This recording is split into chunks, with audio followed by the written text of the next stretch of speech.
Hello all, welcome back to Yashasvi Vamshika cooking and tips channel. ఈరోజు పెళ్లి రోజు పుట్టినరోజు జరుపుకుంటున్న వాళ్ళందరికీ కూడా heartfully congratulations and many more happy returns of the day అండి. స్కిప్ చేయకుండా చూడడానికి అయితే ట్రై చేయండి. ఈ టిప్స్ తోటి మన పనులను సులువుగా చేసుకోవచ్చు అండి. అండ్ అనవసరం అని పడేసే దాన్ని ఎలా రీయూజ్ చేయాలో చూద్దామండి. ఏది మీకు బాగా నచ్చింది అనేది కూడా కమెంట్ బాక్స్లో కమెంట్ చేయండి. యూస్ఫుల్గా అనిపిస్తే మీ ఫ్రెండ్స్ అండ్ ఫ్యామిలీ షేర్ చేయండి. ఫస్ట్ టిప్, ది బెస్ట్ టిప్ని అయితే తీసుకొచ్చేసానండి. పిల్లలకి వైట్ టీ షర్ట్ కనుక ఉంది అనుకోండి, చాక్లెట్ మరకలు అలాగే ఐస్ క్రీమ్ మరకలు ఏ ఒకటి టీ షర్ట్ పైన పడుతూనే ఉంటాయి కదండి. అయితే వీటిని మనం ఎక్కువ బ్రష్ పెట్టి రుద్దాము అనుకుంటే డల్ షేడ్ కనిపిస్తుంది షర్ట్ కూడా. అలా కాకుండా మనకి చాక్లెట్ మరకలు ఎలాంటి మొండి మరకలు అయినా సరే ఈజీగా పోవాలి, ఎక్కువ రుద్దాల్సిన అవసరం లేకుండా మనకి షర్ట్ కూడా డల్ షేడ్ లేకుండా ఉండాలంటే ఈ సింపుల్ మెథడ్ని అయితే ట్రై చేయండి. గోరువెచ్చని నీళ్ళలో ఒక స్పూన్ బేకింగ్ సోడా అలా వెనిగర్ ఒక క్యాప్ అయితే వేసుకున్నాను, సర్ఫ్ వేసేస్తున్నాను. మెయిన్ ఇంగ్రీడియంట్స్ ఇక్కడ పచ్చిపాలండి. పచ్చిపాలను ఒక 2 స్పూన్స్ అయితే తీసేసుకోండి. మొత్తం బాగా కలిపేసాను. పచ్చిపాల వల్ల యూజ్ ఏంటో చెప్తానండి. పచ్చిపాలు మనం వేసామనుకోండి, పచ్చిపాలలో న్యాచురల్గా మనకి బ్లీచ్ అనేది ఉంటుంది కాబట్టి మనకి వైటింగ్ కావాలి అని అనుకుంటే, డల్ షేడ్ లేకుండా ఉండాలి అనుకుంటే వైట్ షర్ట్స్ ఎప్పుడైనా సరే మీరు డల్గా అనిపిస్తున్న మురికి త్వరగా పోవాలని ఈ ఇంగ్రీడియంట్స్తో కనుక మీ టీ షర్ట్ని ఒక గంట సేపు నానపెట్టేసింది. గంట సేపు తర్వాత నీకు హ్యాండ్ వాష్ చేసి చూపిస్తున్నాను, బ్రష్ కూడా వాడకుండా. ఎంత మొండి మరకలైనా కానివ్వండి ఈజీగా పోవాలి అంటే వీటితో కలిపి నానపెట్టేసి క్లీన్ చేసేసుకోండి. సూపర్గా నీట్గా క్లీన్ అయిపోతాయండి. వైట్ షర్ట్ మనకి ఎప్పుడైనా డల్గా ఉంది అనుకోండి, ఈ విధంగా పచ్చి పాలు 1 స్పూన్ వేసేసి నానపెట్టేసాను అనుకోండి, ఆ డల్ షేడ్ అనేది లేకుండా అయితే ఉంటుంది. ఐ హోప్ టిప్ అయితే నచ్చిందని అనుకుంటున్నాను. ఇక్కడ నేను వాష్ చేసిన తర్వాత చూపిస్తున్నాను చూడండి, మనకి ఒక్క మరక కూడా లేదండి. అండ్ అలానే డల్ షేడ్ అనేది కూడా లేకుండా అయితే ఉంటుంది. ఈ టిప్ కనుక యూస్ఫుల్గా అనిపిస్తే ట్రై చేయండి. మీరు ఒక్కసారి ట్రై చేయండి, ఖచ్చితంగా వర్క్ అవుతుంది. నెక్స్ట్ టిప్ వచ్చేసి సూపర్ క్లీనింగ్ లిక్విడ్ అయితే చేసుకుందామండి ఇంట్లోనే. దానికోసం ఒక పావు గ్లాస్ వాటర్ని అయితే తీసుకున్నాను. దానిలోనే 1 స్పూన్ వెనిగర్ అయితే వేసేసుకున్నాను. పావు స్పూను బేకింగ్ సోడా కూడా వేసేసుకుని, విమ్ లిక్విడ్ ఉంటుంది, విమ్ లిక్విడ్ 1 స్పూన్ అయితే వేసేసుకున్నాను. విమ్ లిక్విడ్ లేదు అనుకోండి మీకు సర్ఫ్ కూడా వేసేసుకొని ఈ విధంగా కలిపేసేసుకోవాలండి. మన కిచెన్లో కబోర్డ్స్ ఏంటి అని అంటే ర్యాక్స్ ఉంటాయి, వుడ్ వర్క్ చేయించుకున్న వాళ్ళు ఉంటారు కదండి. అవి ఏంటంటే మన కబోర్డ్స్ పైన ఈ విధంగా ఆయిల్ మరకలు జిడ్డు మరకలు పడుతూ ఉంటాయి కదండి. మనం నార్మల్ వాటర్తో క్లీన్ చేసే కంటే ఈ విధంగా తయారు చేసుకున్న వాటర్తో కనుక క్లీన్ చేసుకున్నామే అనుకోండి, చాలా నీట్గా అయితే క్లీన్ అయిపోతాయండి. మళ్ళీ మనకి రిపీటెడ్గా ఆ జిడ్డు అనేది లేకుండా అయితే ఉంటుంది. ఒకటి మాత్రం మీరు ఇక్కడ గుర్తుపెట్టుకోండి, ఇక్కడ నా వుడ్ ఏంటంటే నేను వాటర్ ప్రూఫ్ కాబట్టి వాటర్తో క్లీన్ చేసుకున్నా. ఎవరికైనా వాటర్ ప్రూఫ్ కనుక లేదు అనుకోండి, ఒకసారి మీరు చెక్ చేసుకోండి. కొంచెం వాటర్ పోస్తే ఉబ్బెత్తుగా వచ్చిందని అది వాటర్ ప్రూఫ్ కాదని అర్థం అండి. అలాంటి వాళ్ళు ఈ విధమైన లిక్విడ్ని అవాయిడ్ చేయడం బెటర్ అండి. అండ్ అలాగే నేను తయారు చేసిన లిక్విడ్ని తీసుకొని గ్రీన్ స్క్రబ్బర్ ఉండి గ్రీన్ స్క్రబ్బర్ తీసుకొని ర్యాక్స్ అన్నిటికీ ఇలా అప్లై చేసేసి ఆ తర్వాత వాటర్ తోటి ఒక స్పాంజ్తో క్లీన్ చేస్తే, పొడి క్లాత్తో కనుక తుడిచేసామో అనుకోండి, ఎంత మొండి జిడ్డు మరకలైనా కానివ్వండి ఈ లిక్విడ్తో చాలా నీట్గా అయితే క్లీన్ అయిపోతాయి. ఐ హోప్ ఇటుపై అయితే నచ్చిందని. నచ్చితే కనుక ప్లీజ్ ఒక లైక్ ఉండి. మీరు చూసారు కదండి ఇప్పటివరకు ఏదైనా ఒకటైనా మీకు నచ్చే ఉంటుంది. నచ్చితే కనుక యూస్ఫుల్గా అనిపిస్తే మాత్రం ప్లీజ్ లైక్ ఇచ్చి సపోర్ట్ చేయండి. నెక్స్ట్ టిప్ వచ్చేసి చింతపండు మనకు త్వరగా పురుగు పట్టకుండా ఉండాలి, అలాగే కలర్ మారకుండా ఉండాలంటే ఈ సింపుల్ టిక్ని అయితే ట్రై చేయండి. చింతపండు తీసుకొచ్చుకున్న వెంటనే మీరు ఏంటంటే పీచులు ఉంటాయి కదండి, పీచులు అలాగే విత్తనాలు కూడా మెయిన్ ప్రాబ్లం అండి. ఇక్కడ పురుగు త్వరగా పట్టేస్తుంది విత్తనాల వల్ల.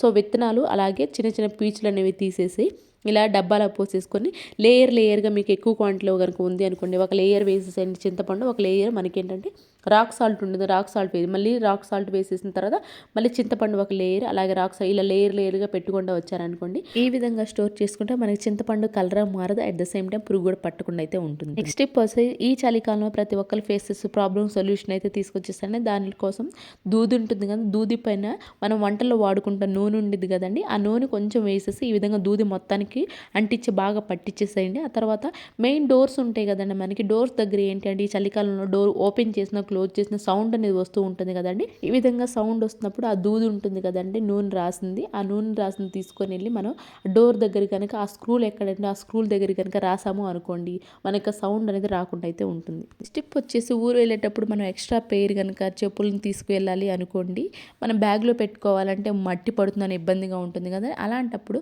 పాత సాక్స్ ఏదైనా ఉంది అనుకోండి, పాత సాక్స్ కనుక పెట్టేసాము అనుకోండి బ్యాగ్లో, సేమ్ బ్యాగ్లో పెట్టేసుకుని మనకి మట్టి అనేది పడకుండా అయితే ఉంటుందండి. అండ్ అలానే దీనికోసం మళ్ళీ స్పెషల్గా వేరే బ్యాగ్ అనేది కొనకుండా పాత సాక్స్ రీయూజ్ చేసిన వాళ్ళు కూడా అవుతాం. ఐ హోప్ టిప్ కూడా నచ్చిందని. నచ్చితే కనుక ప్లీజ్ మీకు ఏది బాగా నచ్చింది అనేది కూడా కమెంట్ బాక్స్లో కమెంట్ చేయండి. నెక్స్ట్ టిప్ వచ్చేసి నిమ్మకాయ ఉంటుంది కదా, సగం మిగిలిపోయిన నిమ్మకాయ అదేవిధంగా ఫ్రిడ్జ్లో పెడితే మనకి వదిలిపోయినట్లు ఉంటుంది కదండి. బాటిల్ క్యాప్ ఏదైనా ఉంది, బాటిల్ క్యాప్లో కనుక పెట్టేసి ఆ తర్వాత కనుక ఫ్రిడ్జ్లో పెట్టేసుకున్నామే అనుకోండి, నిమ్మకాయ అనేది మనకు ఫ్రెష్గా అయితే ఉంటుంది. నెక్స్ట్ టిప్ వచ్చేసి బ్లూ పెట్టుకునేటప్పుడు షర్ట్కి ఎలా పెట్టాలో చూద్దాం. మనం చేసే చిన్న చిన్న మిస్టేక్స్ వల్ల షర్ట్ షర్టుకు బ్లూ పెట్టినా కానీ చారలు అనేవి పడుతూ ఉంటాయి. అవి లేకుండా ఎలా చేయాలో చూద్దామండి. ఫ్యూ డ్రాప్స్ అయితే సరిపోతాయండి. వాటర్లో ఈ క్వాంటిటీలో తీసుకున్నప్పుడు ఫ్యూ డ్రాప్స్ అయితే సరిపోతుంది, ఒక 2-3 చుక్కలు. అండ్ అలానే షర్టు ఎప్పుడు కూడా తడిగానే ఉండాలి. కొంతమంది ఆరబెట్టిన తర్వాత పెడుతుంటారు, అలా అస్సలు పెట్టకూడదు, తడిగా ఉన్నప్పుడు మాత్రమే పెట్టాలి. అండ్ అలానే వేసేసి ఒక మొత్తం షర్టు మొత్తం ఓపెన్ చేసి ఒక 2-3 సెకండ్స్ అలా ఉంచేసేయండి షర్టు మొత్తాన్ని. ఆ తర్వాత కొంతమంది ఇలాగే ఆరపెట్టేస్తూ ఉంటారు. ఇలా ఆరపెట్టడం వల్ల వాటర్ డ్రాప్స్ ఏవైతే కిందకు పడుతూ ఉంటాయో పైనుంచి షర్ట్ వరకు సేమ్ అలాగే పెట్టడం వల్ల షర్టుకి మొత్తం కూడా చారలు చారలుగా గీతలు గీతలుగా పడుతూ ఉంటాయి. అని అలా కానీ గట్టిగా పిండేసి ఆ తర్వాత ఆరపెట్టారు అనుకోండి, ఆ గీతలు అనేవి లేకుండా అయితే ఉంటాయి. పీటిపై అయితే నచ్చిందని నచ్చితే ఇంకా ప్లీజ్ మీ ఫ్రెండ్స్ అండ్ ఫ్యామిలీకి షేర్ చేయండి. నెక్స్ట్ స్టెప్ వచ్చేసి ఒక గ్లాసు వేడి నీళ్ళని అయితే తీసేసుకున్నానండి. దానిలోనే విజిల్స్ ఉంటాయి కదండి. విజిల్స్ నార్మల్గా మనం ఏం చేస్తాం, రెగ్యులర్గా కుక్కర్ని అయితే క్లీన్ చేస్తూ ఉంటాను. విజిల్స్ని ఇలా ఓపెన్ చేసి అయితే క్లీన్ చేయం కదండి. ఇలా ఓపెన్ చేయకుండా క్లీన్ చేసుకోకుండా ఉన్నామే అనుకోండి, మనకి కొన్నిసార్లు ప్రమాదం అయితే జరిగే ఛాన్స్ అయితే ఉంది. కాబట్టి ఈ విధంగా మనం 10 డేస్కి ఒకసారి ఖచ్చితంగా ఓపెన్ చేసి అయితే క్లీన్ చేసుకోవాలండి. గోరువెచ్చని నీళ్ళలో విజిల్స్ ఓపెన్ చేసి వేసేసి నిమ్మకాయ అలాగే బేకింగ్ సోడా అయితే వేసేసి అరగంట పాటు వదిలేసేసిన ఒక అరగంట తర్వాత పాత బ్రష్ ఏదైనా ఉంది అనుకో, పాత బ్రష్తో కనుక ఈ విధంగా క్లీన్ చేసామనుకో లోపల అన్నం మెతుకులోనే చాలా నీట్గా అయితే క్లీన్ అయిపోయి తర్వాత వాటర్తో వాష్ చేసామనుకోండి చాలా నీట్గా అయితే ఉంటాయి. స్టిప్ వచ్చేసి ఏదో ఒక టైంలో ప్రతి ఒక్కళ్ళు మనం ఈ ప్రాబ్లం అయితే ఫేస్ చేసే ఉంటాం కదండి. బ్లూ వేసుకున్నప్పుడు షర్ట్స్కి ఎంత జాగ్రత్తగా వేసినా మన చేతులు కానీ అంటుతుందో, ఎన్ని సోప్స్ పెట్టి క్లీన్ చేసినా కానీ పోనే పోదు కదండి. అయితే ఇప్పుడు ఎలా క్లీన్ చేసుకోవాలో చూద్దామండి. నెయిల్ రిమూవల్ ఉంటుంది కదండి, టిష్యూ పేపర్ పైన వేసేసి మనం బ్లూ అంటిన దగ్గర అప్లై చేసేసుకోండి. లేదు అని అంటారా, పాత క్లాత్ ఉంటుంది కదా, పాత క్లాత్తో కనుక ఆ నెయిల్ రిమూవల్ వేసేసి రుద్దేసుకుంటూ ఉండండి. రుద్దేసుకున్న తర్వాత కొంచెం అయితే లైట్గా పోతుందండి. ఈ లైట్గా ఉన్న దాన్ని కూడా ఎలా క్లీన్ చేసుకోవాలో చూద్దామండి.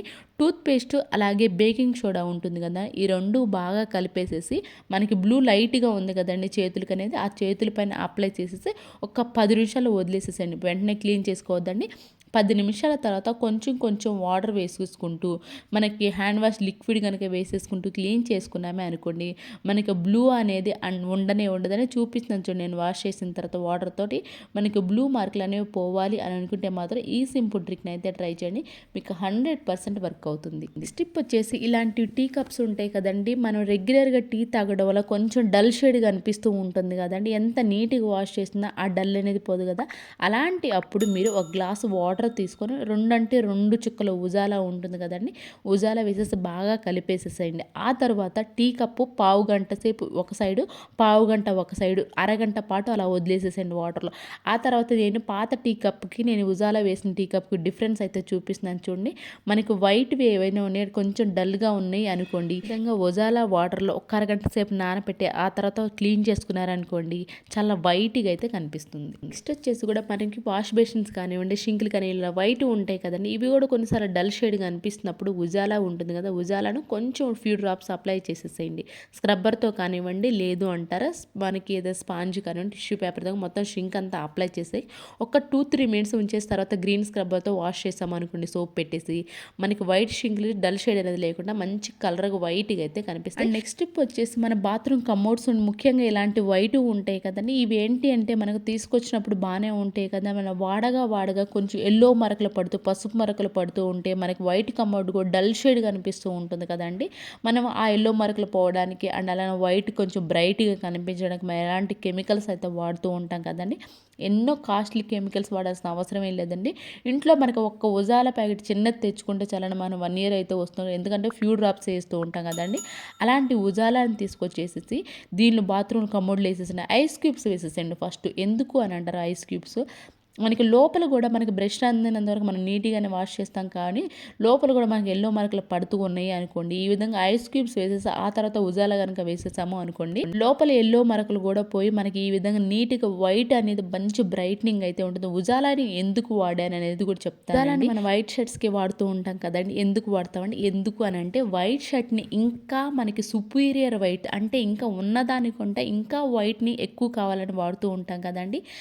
ఉజాలాలు వాడి సోడియం అలాంటిదండి. వైట్‌కి మాత్రమే వేసామనుకోండి, ఉన్న వైట్ కంటే కూడా ఇంకా బ్రైట్‌గా కనిపిస్తుందండి వైట్ అనేది. మనం ఉజాలా అయితే వాడుతూ ఉంటాం కదా. అయితే ప్రతిసారి మనం బాత్రూమ్‌ని కెమికల్స్ పెట్టి క్లీన్ చేసే పని లేకుండా మనం ఎప్పుడైనా సరే కొంచెం వైట్నింగ్ ఎక్కువ కావాలి అనుకున్నప్పుడు ఈ విధంగా ఫ్యూ డ్రాప్స్ మనకు వేసేసి ఉజాలని ఐస్ క్యూబ్స్ వేసి ఒక 5 సెకండ్స్ అలా ఉంచేసేయండి.